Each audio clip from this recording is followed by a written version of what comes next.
जय हिंद दोस्तों, मेरा नाम है नीरज और आप देख रहे हैं हमारा YouTube channel Neeraj Arora classes. और आज हम लोग रिवाइज करने वाले हैं एसए 210। आपके एग्जाम के लिए एसए आपको बना सकता है हीरो। इंटरमीडिएट लेवल की अगर बात करता हूं तो गाइज इसके अंदर एक बहुत इंपॉर्टेंट क्वेश्चन है जो आपके एग्जाम में आने के बहुत ज्यादा चांसेस हैं। तो एक भी मूवमेंट इसमें मिस मत कीजिएगा। बहुत कम समय में हम लोग जो है इस एसए को रिवाइज कर लेंगे और साथ में आप लोगों को मैं बहुत सारे क्वेश्चंस भी जो है आपके साथ डिस्कस कर लूंगा। हीरो बन के निकलेंगे आप इस क्लास के बाद, ये मेरा आपसे प्रॉमिस है, कमिटमेंट है। बस आप लोगों ने पूरी क्लास जो वो देखनी है, ये प्रॉमिस आप मुझे करके जाइए। राइट। एक बात मैं आप लोगों से बोलना चाहूंगा गाइज, जब आप ये क्लास देख लें इसके बाद एक बार खुद भी बैठ के थोड़ा सा एक बार एसए पे नजर मार लेंगे तो आपको बहुत ज्यादा कॉन्फिडेंस आ जाएगा। एंड प्लीज इस वीडियो को जितना लाइक कर सकते हो उतना लाइक कीजिएगा, जितना शेयर कर सकते हो उतना शेयर कीजिएगा। इससे पहले हमने एसए 200 की वीडियो जो बनाई थी वो बहुत सारी और रिवीजन वीडियो ऑडिट की बना रखी है। उन सब का लिंक मैं आप लोगों के साथ जो है वो शेयर कर दूंगा। प्लीज उन्हें भी एक बार देख लीजिएगा। आइए साहब, तो जल्दी से मैं आपके साथ अपनी स्क्रीन शेयर करता हूं और शुरू करते हैं अपनी एसए 210 की पढ़ाई। ये क्लास ये क्लास हम लोग रिकॉर्ड कर रहे हैं जूम पर, बिल्कुल लाइव, अपने बहुत सारे स्टूडेंट्स के साथ। आप भी अगर हमारी जूम लाइव क्लासेस ज्वाइन करना चाहते हैं तो एडी91 ऐप पे एडी91 लाइव के नाम से कोर्स है, आप उसे ज्वाइन कर सकते हैं और आपको नोटिफिकेशंस आ सकती है। मैं बहुत एब्रप्ट टाइमिंग पे लाइव आता हूं तो भाई वो थोड़ा सा मैनेज करना पड़ेगा। ऐसे 210 उम्मीद करता हूं नाम सबको पता है। और नाम क्या है बेटा इसका? Agreeing the terms of audit engagement. Come on, agreeing the terms of audit engagement. अच्छा, तो ये बिल्कुल आपने ध्यान रखना है सर। एसए का नाम जो है, कई बार बच्चे पूछते हैं एसए का नाम मैं याद करूं या ना करूं, तो मैं आपको बोलूंगा कि सर बिल्कुल बिल्कुल बिल्कुल एसए का नाम याद करना है आपको। SA 210 agreeing the terms of an audit engagement. सबसे पहले सर हम लोग क्या देखते हैं इस एसए का ऑब्जेक्टिव। क्लास आपसे पेपर में नहीं पूछेंगे बट पता होना चाहिए इस एसए का बेसिक ऑब्जेक्टिव ये है कि सर ऑडिटर एक्सेप्ट और कंटिन्यू कब करे एंगेजमेंट को। एंगेजमेंट मतलब ऑडिट असाइनमेंट को कब वो एक्सेप्ट या कंटिन्यू करे। जब बेटा एक्सेप्ट वर्ड यूज होता है तो वो बात हो रही है एक न्यू ऑडिट असाइनमेंट की, और जब कंटिन्यू वर्ड यूज हो रहा है बेटा तो बात हो रही है एक एग्जिस्टिंग क्लाइंट की। कम ऑन, एक एग्जिस्टिंग क्लाइंट की जिसके आप पहले से ऑडिटर हैं। So accept and continue an audit only when, अब बहुत इंपॉर्टेंट है, ओनली व्हेन कब हम एक्सेप्ट और कंटिन्यू करेंगे? जब बेसिस ऑफ परफॉर्मेंस अग्री हो जाएगा। मेरे साथ, जब बेसिस ऑफ परफॉर्मेंस अग्री हो जाएगा। कम ऑन, जब बेसिस ऑफ परफॉर्मेंस अग्री हो जाएगा। अब क्वेश्चन उठता है कि बेसिस ऑफ परफॉर्मेंस जो है अग्री कैसे होगा? बेसिस ऑफ परफॉर्मेंस एग्री तब होगा when there will be common understanding, मेरे साथ, when there will be common understanding of terms of engagement between, ये कौन है बेटा? ऑडिटर है। एंड ये मैडम कौन है? ये हमारी मैनेजमेंट है। राइट। सो ऑडिटर एक्सेप्ट और कंटिन्यू तभी करेगा जब कॉमन अंडरस्टैंडिंग होगी on terms of engagement between the auditor and management. Consensus at item, I hope आप लोगों ने पढ़ा है। Same thing in the same manner. Very good. चलिए इसके बाद सर हम बात करते हैं सेकंड चीज क्या होगी। एक तो कॉमन अंडरस्टैंडिंग होनी चाहिए और प्री कंडीशंस जो है वो चेक करनी पड़ेगी कि प्री कंडीशंस प्रेजेंट है या नहीं है। अगर प्री कंडीशन प्रेजेंट नहीं है तो ऑडिटर जो है भाई साहब इस ऑडिट को एक्सेप्ट नहीं करेगा। अगर पुराना ऑडिटर है तो कंटिन्यू नहीं करेगा। तो दो कीवर्ड याद रख लीजिए, common understanding and preconditions must be present. If preconditions are not there then sir हम लोग ऑडिट को एक्सेप्ट नहीं करेंगे अनलेस रिक्वायर्ड बाय लॉ और रेगुलेशन। अब प्री कंडीशन एग्जिस्ट करती है नहीं, ये चेक करने के लिए हमें क्या करना पड़ेगा? सिर्फ और सिर्फ दो बातें। नंबर वन, सबसे पहले हम देखेंगे हमारा जो एफआरएफ है वो एक्सेप्टेबल है या नहीं। जिन बच्चों को एफआरएफ की नॉलेज नहीं है वो प्लीज एक काम करें, हमारी पुरानी एसए 200 की वीडियो देखें और वहां से आपको एफआरएफ का ज्ञान मिल जाएगा। तो सबसे पहले प्री कंडीशन में ऑडिटर चेक करता है कि भाई एफआरएफ जो है वो एक्सेप्टेबल है या नहीं, और उसके बाद वो मैनेजमेंट से एक एग्रीमेंट ऑब्टेन कर लेता है कि मैनेजमेंट मानती है और जानती है, कम ऑन, मैनेजमेंट मानती है और जानती है अपनी responsibility. PPFS, DIMIC, I hope ये आपको याद है। What is PPFS? Preparation and presentation of financial statement. What is DIMIC? Design, implementation and maintenance of internal control. And then उसके बाद हमारे पास आता है all info, additional info, and unrestricted access to those within the entity from whom auditor considered necessary to obtain audit evidence. Right? तो ये हमारे तीन parameters हैं। मैनेजमेंट से हम जो एग्रीमेंट लेंगे उसमें बेसिकली मैनेजमेंट की रिस्पॉन्सिबिलिटी लिखवा लेंगे कि भाई मैनेजमेंट पीपीएफएस के लिए रिस्पॉन्सिबल है, मैनेजमेंट डीआईएमआईसी के लिए रिस्पॉन्सिबल है, और साथ साथ में मैनेजमेंट जो है वो प्रोवाइड करेगी ऑडिटर को all information, additional information and unrestricted access to those within the entity from whom auditor considered necessary to obtain audit evidence. I hope ये बात आप लोगों को समझ आ गई है। ये इस ऐसे का फर्स्ट पार्ट है जो जनरली जो है आपसे पूछा नहीं जाता एग्जाम में। बस इसमें से कुछ इंपॉर्टेंट चीज बताऊं तो याद रखिएगा, ऑडिट एंगेजमेंट लेटर जो है ना वो ऑडिटर देता है बेटा किसको? मैनेजमेंट को। और याद रखिएगा, ऑडिट एंगेजमेंट टर्म्स जो है ना, वो अग्री करने हैं हमें किसके साथ? मैनेजमेंट और टीसीडब्ल्यूजी के साथ। कई बार ये क्वेश्चन एग्जाम में आता है और यहाँ पे साथ में ऑडिट कमेटी लिखा होता है। ऑडिट कमेटी सर मेरे हिसाब से सही आंसर नहीं है, मैनेजमेंट और टीसीडब्ल्यूजी सही आंसर है। मैं आपके साथ वो क्वेश्चन अभी डिस्कस भी कर लूंगा, बिल्कुल भी चिंता मत कीजिए। यहां तक का कॉन्सेप्ट अगर आपको क्लियर है तो हम आगे बढ़ सकते हैं। जल्दी से बता दीजिए, क्या ये आपको बातें समझ आ गई जो हमने इतना सारा जो रायता फैलाया? Come on. बहुत ही बढ़िया। भव्या, शिवानी, वैभव, तुषार, शिवेश, राघव, बहुत बढ़िया। आकांक्षा, महेंद्र, मयंक, राहुल, राज, बहुत बढ़िया, शाबाश बच्चों। चलो अब आगे चलते हैं और सर बात करने की कोशिश करते हैं। अब आते हैं बहुत इंपॉर्टेंट मुद्दे पे, audit engagement letter. Obviously it should be in writing, true false बन सकता है यहाँ पे। It must specify the scope of work, काम कितना होना है, ये सर पहले से जो हमें पता होना चाहिए। एंड जैसा कि मैंने बताया, send by the audit to his client. अच्छा, इसमें भी कई बच्चे कंफ्यूज रहते हैं कि भाई ऑडिट एंगेजमेंट लेटर मैनेजमेंट भेजती है या ऑडिटर भेजता है। आंसर इज ऑडिटर भेजता है। मैनेजमेंट अपॉइंटमेंट की इन्फॉर्मेशन भेजती है। अगर आपने कंपनी ऑडिट पढ़ा होगा तो ऑडिटर को अपॉइंट करने के बाद उसकी इंटीमेशन जो ऑडिटर को भेजने का काम है मैनेजमेंट का, एज पर सेक्शन 139 सबसेक्शन 1। अब आप कनेक्ट कर सकते हैं इस बात को। लेकिन sir audit engagement letter, auditor क्या करेगा? उसी एंगेजमेंट को क्या करने वाला है? ऑडिटर उसी एंगेज जो मैनेजमेंट ने भेजा होगा उसी को बोल देगा कि सर हम भी आपका एंगेजमेंट एक्सेप्ट कर रहे हैं, प्रोवाइडेड 1 2 3 4 5 6 7 8 सारी की सारी चीजें। माइंड मैप आप लोगों को मिल जाएगा, बिल्कुल चिंता मत कीजिए। माइंड मैप मैं आप लोगों को अवेलेबल करा दूंगा किसी ना किसी तरीके से। आप लोगों ने अगर टेलीग्राम चैनल ज्वाइन नहीं कर रखा तो वो ज्वाइन कर लो, वहां पे डाल दूंगा अभी। अच्छा जी, देन उसके बाद हाँ जी, ऑडिट एंगेजमेंट लेटर में आता क्या क्या है बेटा? इसको, इस क्वेश्चन को मैं नाम देना चाहूंगा त्रिवेदी क्वेश्चन। और त्रिवेदी आप सबको पता है बेटा, सब मर जाएंगे, सिर्फ कौन बच जाएगा? त्रिवेदी। एक बार दोनों दोनों हाथे हवा में लहरा लीजिए, दोनों हाथों को हवा में लहरा लीजिए और बोलिए आएगा, आएगा, आएगा। This is the most important question. इस ऐसे से सर हमारे पास दो मेजर क्वेश्चन बन सकते हैं और दो तीन माइनर क्वेश्चन बन सकते हैं। हम सारे डिस्कस कर लेंगे, लेकिन सर ये पहला मेजर क्वेश्चन है, इसको कोई मिस नहीं करेगा। और वाकई में त्रिवेदी बोल लो, नागिन बोल लो, ट्रिपल ए बोल लो, कुछ भी बोल लो, इसकी रेटिंग सर बहुत जबरदस्त है। ओके, सो बेसिकली आपसे पूछ रहे हैं कि भाई ऑडिट एंगेजमेंट लेटर में होगा क्या क्या, ऑडिट एंगेजमेंट लेटर का कंटेंट क्या क्या होगा। तो सबसे पहले हम लोग लिखेंगे मित्रों क्या? Objective and scope of audit. हाँ जी, objective and scope of audit. उसके बाद ऑडिटर की रिस्पॉन्सिबिलिटी, उसके बाद मैनेजमेंट की रिस्पॉन्सिबिलिटी, उसके बाद identification of AFRF, and then last वाले बच्चे जनरली भूल जाते हैं। ध्यान से सुनिएगा, ध्यान से सुनिएगा गाइस, ध्यान से सुनिएगा, प्लीज फोकस करिएगा। इसका कनेक्शन आप ऐसे 260 से भी बना सकते हैं, लेकिन अभी के लिए प्लीज ध्यान सुनिएगा। Reference to expected form and content. हम ऑडिटर जो है एंगेजमेंट लेटर में ही फॉर्म एंड कंटेंट पे रेफरेंस दे देगा कि मेरी ऑडिट रिपोर्ट का फॉर्मेट क्या होगा और उसका कंटेंट क्या होगा। और आपको पता है ऑडिट रिपोर्ट का फॉर्मेट और कंटेंट कहां पे लिखा होता है? फॉर्मेट कहां पे है? कौन से एसए में? कम ऑन गाइस, मुझे चैट में आंसर चाहिए, मुझे चैट में आंसर चाहिए। वेरी गुड महेंद्र, शाबाश। रिएक्शन टाइम धोनी से भी कम। मुर्तजा, मयंक, बहुत ही बढ़िया। एसए 700 में, यस वेरी गुड। तो भाई साहब ऑडिटर पहले ही बोल देगा मेरी जो रिपोर्ट है उसका फॉर्मेट और कंटेंट कहां से आने वाला है? एसए 700 से आने वाला है। मेरी जो रिपोर्ट है उसका फॉर्मेट और कंटेंट कहां से आने वाला है? एसए 700 से आने वाला है। और साथ में एक स्टेटमेंट भी देगा कि साहब all the format and content बता तो दिया, लेकिन एक स्टेटमेंट भी दे रहा हूं कि कुछ सर्कमस्टेंसेस हो सकते हैं जिसमें रिपोर्ट जो है डिफर कर सकती है अपने एक्सपेक्टेड फॉर्म और कंटेंट से। SA 705, SA 706, SA 701। तो जो फॉर्मेट और कंटेंट मैंने 700 में आपको रेफर किया है उससे थोड़ी बहुत जो है वो डिफर भी कर सकती है अकॉर्डिंग टू द सर्कमस्टेंस। यानी कि हम लोग पहले से अपने जो है फ्लेक्सिबिलिटी बना के जा रहे हैं कि ऐसा नहीं कि सर हमने लिख दिया तो पत्थर की लकीर है, ना ना ना ना ना। ओके, फिर से गाइस इस टॉपिक को एक बार दोबारा रिवाइज करेंगे। ऑडिट एंगेजमेंट लेटर में होता क्या क्या है? पहले तो it shall be agreed between management and DCWG हो गया, ऑडिटर मैनेजमेंट एंड डीसीडब्ल्यूजी। फिर इसको हम राइटिंग में देते हैं। फिर उसके बाद सर इसके अंदर होगा क्या क्या? Objective and scope of audit, responsibility of auditor, responsibility of management, identification of AFRF, reference to expected format and content of the report to be issued by the auditor, and a statement that there may be circumstances in which report may differ from its expected form and content. ये answer तैयार हुआ कि नहीं हुआ? कम on guys, बताओ मुझे जल्दी से बताओ।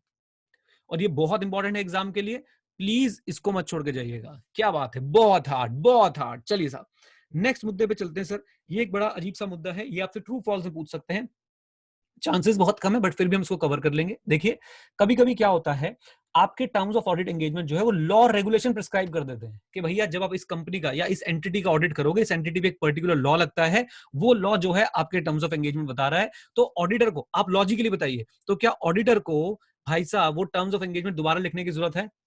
क्या ऑडिटर को टर्म्स ऑफ एंगेजमेंट दोबारा लिखने की जरूरत है?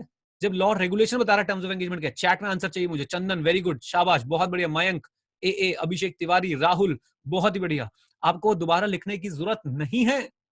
बस फिर भी ऑडिटर एक बात जरूर स्टैब्लिश कर देगा कि हाँ जी, क्योंकि मैं टर्म्स क्यों नहीं लिख रहा, बिकॉज ऐसा कोई लॉ और रेगुलेशन है जो टर्म्स बताता है वो इस एंटिटी पे एप्लीकेबल है, और साथ साथ जाते जाते मैनेजमेंट मानती है और जानती है अपनी रिस्पॉन्सिबिलिटी। ये तो हम कभी भी नहीं छोड़ेंगे, ये तो हम कभी भी नहीं छोड़ने वाले हैं। हम हमेशा हमेशा हमेशा मैनेजमेंट से जो है वो लिखवा लेंगे।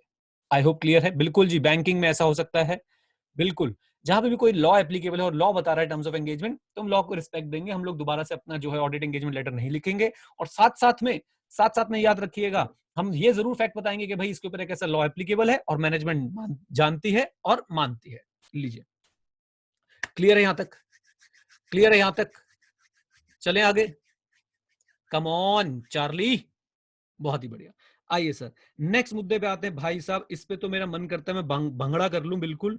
ये ऐसा लगता है कि भाई एग्जाम सेट करने वाले की गर्लफ्रेंड ने उससे क्वेश्चन पूछा होगा और वो गर्लफ्रेंड जो है उसे छोड़ के चली गई होगी, और सर इसलिए एग्जाम सेट करने वाले बार बार आपसे जो है ये क्वेश्चन पूछते रहते हैं, पूछते रहते हैं, पूछते रहते हैं, पूछते रहते हैं। सो नागिन question, triple A question, Trivedi question, कोई भी सर इसको बिल्कुल छोड़ के नहीं जाएगा।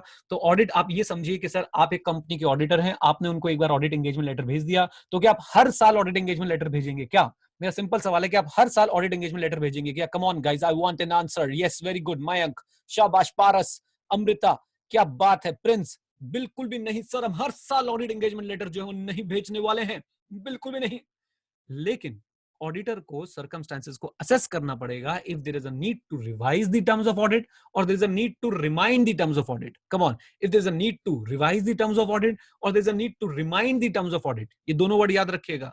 जनरली स्पीकिंग नया ऑडिट एंगेजमेंट लेटर नहीं जाता, बट हाँ, if there is a need to revise the audit engagement terms और there is a need to remind the audit engagement terms, उस केस में सर हमें जो है क्या भेजना पड़ेगा, एक ऑडिट एंगेजमेंट लेटर जो है नया भेजना पड़ सकता है। अब सवाल ये आता है कि कौन कौन सी सिचुएशन ऐसी बनती है जहां पे, कम ऑन, कौन कौन सी सिचुएशंस ऐसी बनती है जहां पे मित्रों there is a need to remind और नीड टू रिमाइंड और need to revise the terms of audit engagement. Question आपसे डायरेक्टली भी पूछ सकते हैं, इनडायरेक्टली भी पूछ सकते हैं।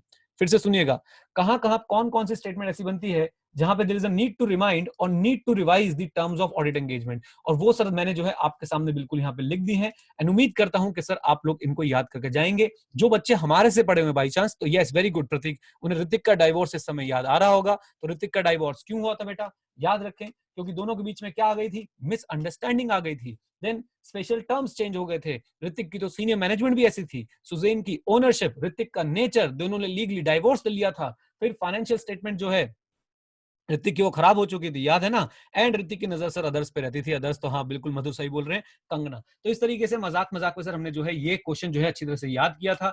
उम्मीद करता हूं आप लोगों को याद है। और सर ये इस क्वेश्चन की मैं कितनी तारीफ करूं, मैं जितना बोलूं इसके क्वेश्चन इसके बारे में से उतना कम होगा, जितना बोलूं उसके बारे में कम होगा। प्लीज छोड़ के मत जाइएगा। ऐसे 210 में दो ही फेवरेट क्वेश्चन है, एक कंटेंट बता दीजिए ऑडिट एंगेजमेंट लेटर का, और दूसरी बात ये बता दीजिए कि किन सिचुएशन में there is a need to remind और need to revise the term. तो मिसअंडरस्टैंडिंग की बात करते हैं, तो सर अगर एंटिटी मिसअंडरस्टैंड कर रही है objective and scope of audit, तो सर हमें जो है बताना पड़ सकता है। दूसरी बात, हो सकता है सर कोई स्पेशल टर्म्स आ गए हों, कोई रिवाइज हमें रिवाइज करने पड़ रहे हैं टर्म्स, पहले कोई और रिक्वायरमेंट एप्लीकेबल थी, अब कोई और रिक्वायरमेंट एप्लीकेबल है, सीनियर मैनेजमेंट में बदलाव हो गया, ओनरशिप में बदलाव हो गया। उसके बाद मैं बोलना चाहूंगा सर कोई nature and size of entity में बदलाव हो गया, टर्नओवर पहले बहुत कम था, अब सर बहुत ज्यादा बढ़ गया, तो भैया अपनी भी तो मनी शनी बढ़नी चाहिए कि नहीं बढ़नी चाहिए। कोई लीगल और रेगुलेटरी रिक्वायरमेंट में बदलाव आ चुका है, पहले सर ये पार्टनरशिप थी, अब सर ये कंपनी के अंदर कन्वर्ट हो चुकी है। फाइनेंशियल स्टेटमेंट के फाइनेंशियल रिपोर्टिंग फ्रेमवर्क में कोई बदलाव आ चुका है, एएस थे अब इंड एएस आ चुके हैं। देन उसके बाद सर अगर कोई और रिपोर्टिंग रिक्वायरमेंट लग चुकी है, पहले खारो एप्लीकेबल नहीं था, अब खारो एप्लीकेबल है, अगर ये बात समझ आ गई तो भाई साहब ठोको लाइक, ठोको तो गुरु। हाँ जी, क्लैरिटी है, बहुत ही बढ़िया, बहुत ही बढ़िया। एक दिल की बात शेयर करना चाहता हूँ यार आप लोगों से, थोड़ा सा इमोशनल हो रहा हूँ आज मैं लाइव सेशन लेते लेते। इतना मजा आता है ना आप लोगों से बातचीत करके, और इतना मजा आता है ऐसे पढ़ा के, ऐसा लगता है कि यार दुनिया जीत ली मैंने भाई, सच बता रहा हूँ। ऐसा लगता है मुझे आप लोगों को पढ़ाते पढ़ाते कि कमाल है यार। और आप लोगों का जो रिस्पॉन्स आता है, और आप लोग जब पास हो जाते हो ना मेहनत करके, तो और मजा आता है। और मुझे सबसे ज्यादा अच्छा लगता है आपके माँ बाप के लिए, सबसे ज्यादा अच्छा लगता है मुझे आपके मम्मी पापा के लिए। उन्होंने आपके ऊपर विश्वास किया, उन्होंने कहीं ना कहीं मेरे ऊपर भी विश्वास किया कि यार ये सर सही पढ़ा रहे होंगे, और आपने हम दोनों के विश्वास को जो है, खासकर उनके विश्वास को जो है बनाए रखा गाइस। तो प्लीज ऐसे ही रखिए, हमेशा अपने मम्मी पापा का विश्वास बनाए रखें, उनका विश्वास तोड़े ना। बिल्कुल आप लोगों ने अच्छे से अगर मेहनत करेंगे तो मैं आपको प्रॉमिस कर रहा हूं कि आप लोग पास होंगे। चलिए, इमोशनल बात के बाद भाई बहुत सारी बातें हैं बोलने के लिए, बट अभी के लिए आगे बढ़ जाते हैं जल्दी से, ज्यादा इमोशनल ना होते हुए। बस कुछ फीलिंग थी वो शेयर कर दी। आई होप गाइस ये क्लियर है रेकरिंग ऑडिट वाला केस। आइए अब आगे चलते हैं, ये भी बहुत इंटरेस्टिंग है। Limitation on scope prior to audit engagement acceptance. मतलब तुम अपनी गर्लफ्रेंड को प्रपोज करने जा रहे हो और तुम्हें भाई उससे पूरा पूरा प्यार है, और पहले कह रही है no, we can be friends only. अब बताओ, नहीं अब बताओ, तुम्हें वो फ्रेंडशिप एक्सेप्ट होगी? ओके ठीक है, जोकिंग ओनली, जोकिंग। अब बताओ तुम्हें वो फ्रेंडशिप एक्सेप्ट होगी? आंसर इज नो, बिल्कुल एक्सेप्ट नहीं होगी सर, बिल्कुल नहीं होगी। तो भाई साहब बात सिंपल सी है, अगर लिमिटेशन लगाई जा रही है, ऑडिट एंगेजमेंट शुरू होने से पहले ऑडिटर को बताया जा रहा है कि भैया तुम्हें तो हम लोग इन्फॉर्मेशन देंगे ही नहीं, तुम हमारे ऑफिस में घुस नहीं सकते, बस बाहर से देख देख के ऑडिट कर लेना है, तो भाई साहब ऑडिट नहीं हो सकता है, याद रख लेना। तो please please please please please, अगर ऑडिटर को पहले से ही लग रहा है कि भैया मुझे तो डिस्क्लेमर इशू करना पड़ेगा, यानी कि इस तरह से लिमिटेशन लगाई जा रही है कि क्या इशू करना पड़ेगा, डिस्क्लेमर, तो मुझे वो ऑडिट एंगेजमेंट एक्सेप्ट ही नहीं करना चाहिए अनलेस रिक्वायर्ड बाय लॉ और रेगुलेशन। आई होप ये बात क्लियर है। अगेन ट्रू फॉल्स एमसीक्यू में पूछा जा सकता है, इसलिए सर ये टॉपिक हम लोग पढ़ रहे हैं। एक बार फिर से बोलता हूं कि देखो भाई, अगर आपको ऑडिट किए, अगर आपको ऑडिट में एंगेजमेंट एक्सेप्ट करने से पहले आपके ऊपर लिमिटेशन लगाई जा रही है, ऐसी लिमिटेशन कि आपको ऑडिट के डिस्क्लेम करना पड़ेगा आपको ओपिनियन, तो please don't accept that opinion and guys accept that engagement. और ये क्वेश्चन आपके एग्जाम में ट्रू फॉल्स एमसीक्यू में आ सकता है, प्लीज छोड़ के मत जाइएगा। अब सर और रायता फैलेगा, तो भाई साहब अब गर्लफ्रेंड ने पहले तो मान गई थी, पहले तो तुमने बोला अच्छा प्लीज गर्लफ्रेंड और बॉयफ्रेंड वाली बात पे नाराज ना हो, आप सिर्फ और सिर्फ सुने और आगे बढ़ते जाएं। यहाँ पे सर मैं कोई एग्जांपल्स वगैरह देने के मूड में नहीं हूं, क्योंकि रिवीजन वीडियो है, मुझे टाइम पे कंप्लीट करनी है, मुझे क्वेश्चंस भी डिस्कस करने हैं। Now coming to the point, अब क्या हुआ साहब, आपने अपनी गर्लफ्रेंड को पहले बोला आई लव यू, उन्होंने बोला I love you, will you marry me, yes I will marry you, बहुत बढ़िया, एंगेजमेंट शुरू हो गया। एंड देन अब क्या हुआ, 2 साल बाद सर होता है ना, पहले तो भाई चंद्रमुखी, फिर ज्वालामुखी, फिर सूरजमुखी, और फिर तू मुझसे दुखी मैं तुझसे दुखी, फिर उसके बाद उसने बोला नो, फिर उसने बोला it's not going to work anymore, can we be friends. तो अब देखो उसने क्या किया, प्लीज ध्यान से देखिए उसने क्या किया, उसने एंगेजमेंट एक्सेप्ट करने के बाद, आपका दिल तोड़ा। यहाँ पे भी यही काम हो रहा है, आपने कंपनी को बोला कंपनी कंपनी एंगेजमेंट, अच्छा जी एंगेजमेंट हो गया, टर्म्स ऑफ एंगेजमेंट एग्रीड हो गए, रास्ते में बीच में ऑडिट चलते चलते, कम ऑन, रास्ते में बीच में ऑडिट चलते चलते कंपनी ने आपके एंगेजमेंट के टर्म्स चेंज करने की बात करी, जिससे एश्योरेंस का लेवल कम हो रहा है। इस बात को याद रखिएगा, कंपनी ने आपके एंगेजमेंट टर्म्स चेंज करने की बात करी है, जिससे आपके एश्योरेंस का लेवल क्या हो रहा है, कम ऑन टेल मी, कम हो रहा है। तो क्या आप वो नए टर्म्स एक्सेप्ट कर लेंगे? वेट, एक बात याद रखिएगा ऑडिटर की नेचर का, एक बात याद रखिएगा, ऑडिटर कभी भी चाकू लेके मार नहीं देता। ऑडिटर पूछता मारू, और अगर आप बोलते हैं हाँ तो मारता है, ये ऑडिटर का स्टाइल है। तो ऑडिटर पूछेगा ओके कोई बात नहीं, आप terms of audit engagement change करना चाह रहे हो, आप उनको ऐसे लेवल पे लेके आना चाह रहे हो जिससे एश्योरेंस का लेवल कम हो रहा है, I don't have any issue, do you have a reasonable justification? और अगर रीजनेबल जस्टिफिकेशन है, ऑडिटर कहेगा ठीक है साहब बहुत ही बढ़िया है, कोई दिक्कत नहीं है, मैंने सर ये एक्सेप्ट कर लिया, आओ अब इन टर्म्स को भी एक बार जरा ऑडिट एंगेजमेंट लेटर्स में लिख लेते हैं, रिकॉर्ड कर लेते हैं, राइटिंग में लिख लेते हैं, एग्रीमेंट कर लेते हैं। अगर रीजनेबल जस्टिफिकेशन नहीं है, ऑडिटर सर अपने पुराने टर्म्स पे कंटिन्यू करेगा, और अगर मैनेजमेंट पुराने टर्म्स पे कंटिन्यू नहीं करने देती है, तो ऑडिटर कहेगा डियर सर बाहर में जाओ, मैं चला, withdrawal, withdrawal. And also auditor will check कि क्या उसकी कोई ऑब्लिगेशन है कॉन्ट्रैक्चुअल और otherwise to report this thing to others, others बोले तो ओनर्स हो सकते हैं या फिर रेगुलेटर्स हो सकते हैं। आइए एक बार पढ़ते हैं।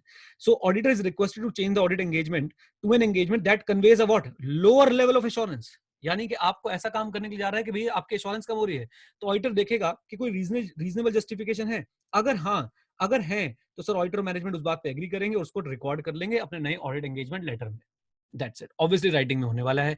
अच्छा जी, देन उसके बाद where there is no reasonable justification, जहां पे सर रीजनेबल जस्टिफिकेशन है ही नहीं, तो भाई साहब क्या होगा, तो उस केस में ऑडिटर कहेगा कि अच्छा जी कोई रीजनेबल जस्टिफिकेशन नहीं है, और आप मुझे मैं आपसे एग्री नहीं कर रहा हूं, आप मुझे काम आगे करने नहीं दे रहे हो, तो भाई I will withdraw, I will withdraw, right. उसके बाद ऑब्लिगेशन चेक करूंगा, क्या कोई कॉन्ट्रेक्चुअली अदरवाइज मेरी कोई ऑब्लिगेशन है to report such as those charge with governance owners और दी रेगुलेटर। रेगुलेटर बोले तो आरबीआई, आपका एमसीए, पीडब्ल्यूसी बोले ना तो चैट में किसी ने लिखा हुआ है, आरबीआई, एमसीए, आईआरडीआई, उसके बाद आपका ट्राई एक्सेट्रा, कहीं इनको कोई रिपोर्टिंग रिस्पॉन्सिबिलिटी तो नहीं है। लीजिए साहब, आई होप यहां तक बात क्लियर है। कमॉन कमॉन कमॉन, जल्दी बताइए। हाँ, एनएफआरए बहुत बढ़िया, सेबी बहुत ही बढ़िया, मोदी जी नहीं नहीं मोदी जी नहीं। आइए, यहां तक क्लियर है। चलिए, अब सर क्या हुआ, रिक्वेस्ट फ्रॉम, अब रिक्वेस्ट क्यों आ सकती है, जल्दी जल्दी देखिएगा जरा इसको, ये आपसे क्वेश्चन पूछेंगे नहीं, जस्ट मैंने डाल दिया। हो सकता है कुछ जैसे बोले था, जज्बात बदल दिए, हालात बदल दिए और जिंदगानी बदल दी, तो ऐसी बेटा हो सकता है चेंज इन सर्कमस्टांस हो जाए, राइट। हो सकता है सर कोई मिसअंडरस्टैंडिंग हो, मैनेजमेंट को और ऑडिटर को लेके, ऑडिट होता क्या है, मैनेजमेंट सोची थी ऑडिटर आएगा, इंटरनल कंट्रोल चेक करेगा, सुभान अल्लाह, राइट। या हो सकता है सर कोई रिस्ट्रिक्शन आ जाए बिकॉज ऑफ द सर्कमस्टेंसेस, जैसे कि अभी पेंडेमिक आ गया, जैसे कि हो सकता है साहब कि कोई और ऐसी गतिविधियां हो जाएं कि भाई ऑडिटर जो अपना ऑडिट प्रॉपर ना कर पाए, फैक्ट्री में आग लग गई क्लाइंट के पास, कम ऑन बोलिए। आई होप यहां तक सिचुएशन क्लियर है, कम ऑन गाइज।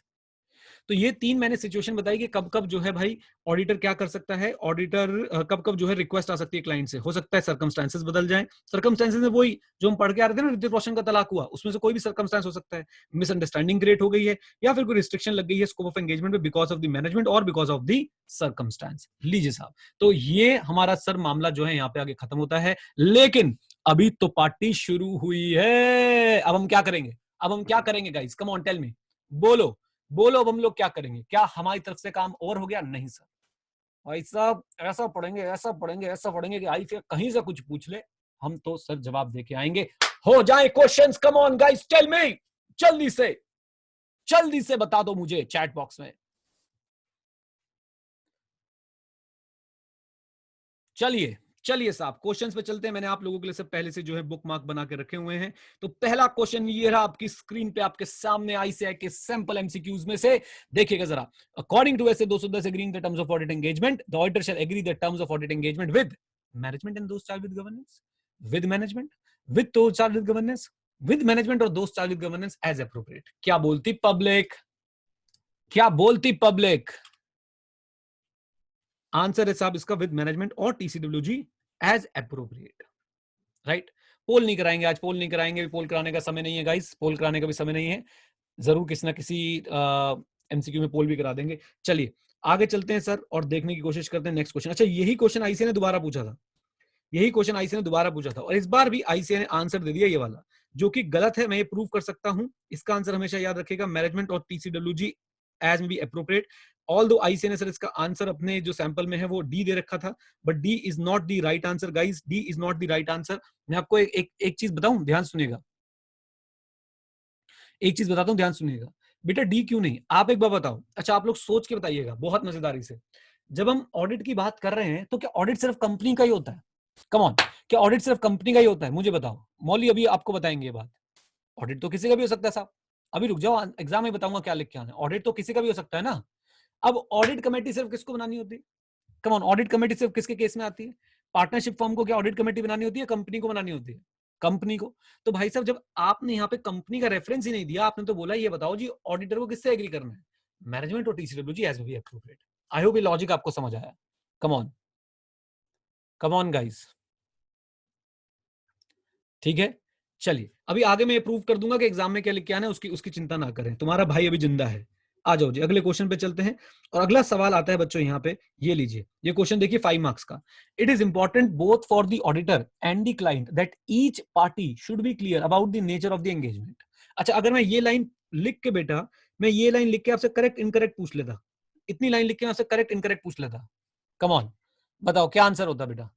मैं इतनी लाइन लिख के वो करेक्ट इनकरेक्ट पूछ लेता तो क्या आंसर देते? वेरी गुड मधुर, कान्हा, रोहित, बहुत बढ़िया, करेक्ट, बिल्कुल बोलते साहब, करेक्ट। अच्छा, आगे क्वेश्चन में क्या कह रहे हैं? It must be reduce to writing and should exactly specify the scope of work. लीजिए साहब, कह रहे जी it must be reduce to writing and must exactly specify the scope of work. अच्छा जी, बिल्कुल ठीक है, एक्सप्लेन। आप बता सकते हैं इसमें क्या आएगा? अब कम ऑन, बता सकते हैं इसमें क्या आएगा? बताइए बताइए क्या आएगा इसमें? कंटेंट। मेरे हिसाब से इसके अंदर साफ साफ जो है कंटेंट आएगा। 4A का एक बार आंसर देख के आते हैं गाइस, क्या आंसर है? चलिए चलिए चलिए चलिए चलिए, 4A पे जरा नजर बना के रखिएगा। ये देखिए, पहले इन्होंने पूरी की पूरी भूमिका बनाई कि भाई क्या है, कैसे है, ऐसे 210 क्या बोलता है, भूमिका बनानी आती है ना आपको। और उसके बाद फाइनली इन्होंने सर ये सारे के सारे जो है वो कंटेंट बता दिए। और ये लो जी, हाँ जी, देखिए, objective and scope, responsibility of auditor, responsibility of management, AFRF की identification and respected and reference to expected form and content of the audit report to be issued by the auditor and a statement that it may vary in circumstances right from its expected form and content. ये बात समझ आई। और नीचे वाली line guys, जरा ये line पढ़िए और बताइए तुम्हारे भाई ने तुम्हें पढ़ाया कि नहीं पढ़ाया अभी रिवीजन वीडियो में, जल्दी से बताइए। नीचे वाली लाइन पढ़ के बताइए जरा, कम ऑन गाइस, क्लियर है ये लाइन? अगर लॉ रेगुलेशन से सफिशिएंट डिटेल में बताता है तो भाई साहब ऑडिटर को दोबारा उन्हें रिटर्न एग्रीमेंट में लिखने की जरूरत नहीं है। लेकिन फिर भी ऑडिटर जो है दो फैक्ट जरूर लिखेगा। पहला फैक्ट कौन सा, कि भाई लॉ रेगुलेशन जो है वो अप्लाई होता है और मैनेजमेंट मानती है और जानती है। चलिए साहब, आइए नेक्स्ट क्वेश्चन पे चलते हैं साहब आपके साथ दोबारा से। ये हमारा हो गया, ये भी हमारा हो गया, अभी हमने डिस्कस किया, बहुत ही बढ़िया। देन इसके बाद हमारे पास आता है यहाँ पे क्वेश्चन। लो भाई लो, लो भाई लो, बताओ जरा बताओ। Pre condition for an audit have not been defined in SA 210, correct incorrect बताना है। Pre conditions for an audit have not been defined in SA 210 agreeing the terms of an audit engagement. Come on guys, come on guys, incorrect मतलब क्या, कुछ भी, कुछ भी पूछोगे right. तो ये 2 नंबर गाइस फ्री के हैं, रीजन अच्छे से लिख के आ जाना और रीजन में आपने बता के आने हैं कि भाई साहब प्री कंडीशंस क्या होते हैं, ठीक है। चलिए सर, आइए नेक्स्ट मुद्दे पे चलते हैं सर। दोबारा से क्वेश्चन देख के आते हैं क्या पूछा हुआ है हमसे। इसका आंसर भी यहाँ पे आप चाहें तो देख सकते हैं। इनकरेक्ट है जैसा कि हमने बोला था। और क्या लिखा है, pre conditions for an audit में be defined as the use by management of an acceptable applicable financial reporting framework in the preparation of financial statement and the agreement where appropriate TCWG to the premise on which audit is conducted. Basically वो सारी बातें लिख दी हैं ऐसे 210 में pre conditions का क्या role होता है। आइए नेक्स्ट क्वेश्चन पे चलते हैं मित्रों, और आ जाइए, अब आपको आएगा मजा। मैंने बोला था ना पेपर में क्या लिख के आएंगे, अभी बताएंगे आपको। तो ये आपके मॉक टेस्ट पेपर में से एक सर एक क्वेश्चन है। According to SA 210 agreeing the terms of audit engagement the auditor shall agree the terms of audit engagement with, come on, come on, very good Rohit, Khushboo, बहुत ही बढ़िया, नितिन, पारस, शिवानी, गुड्डो, गुड्डो देवी जी नमस्ते, दक्षिणा, राहुल, बहुत ही बढ़िया। अब जरा ध्यान से देखिएगा, यहां पे आईसीआई ने खुद ही बोला जी this is the right answer. तो वहां पे कभी कभी कॉपी पेस्ट में गलती हो जाती है साहब, हमें भी मौका देना चाहिए आईसीआई को। आपको विश्वास नहीं होता तो मैं दिखा देता हूं। एमसीक्यू नंबर 25, आई होप मेरी बेइज्जती ना हो, 25 का आंसर यही होना चाहिए। लो भाई लो, देख लो, देख लो, देख लो, एकता कपूर स्टाइल में देखो, डुम डुम डुम डुम डुम डुम डुम डुम डुम डुम डुम डुम। आई होप सिचुएशन क्लियर है, कम ऑन। चलिए अब देखते हैं सर और कुछ बचा है कि हमारे पास। आई थिंक एक क्वेश्चन और बचा है और वो करके भी आपको मोक्ष की उपलब्धि होगी। SA 210 does not require the auditor to agree management responsibility in an engagement letter और other suitable form of written agreement. क्या बात कर रहे हो यार, क्या मूड खराब कर दिया यार, मूड ही खराब कर दिया। बताइए, क्या SA 210 does not require the auditor to agree management responsibility in an engagement letter और अदर सूटेबल फॉर्म? फॉल्स। याद करिए प्री कंडीशन, और प्री कंडीशन में तो यही था कि भाई auditor will obtain an agreement from management, कि वो मानती है और जानती है अपनी बेसिक रिस्पांसिबिलिटी।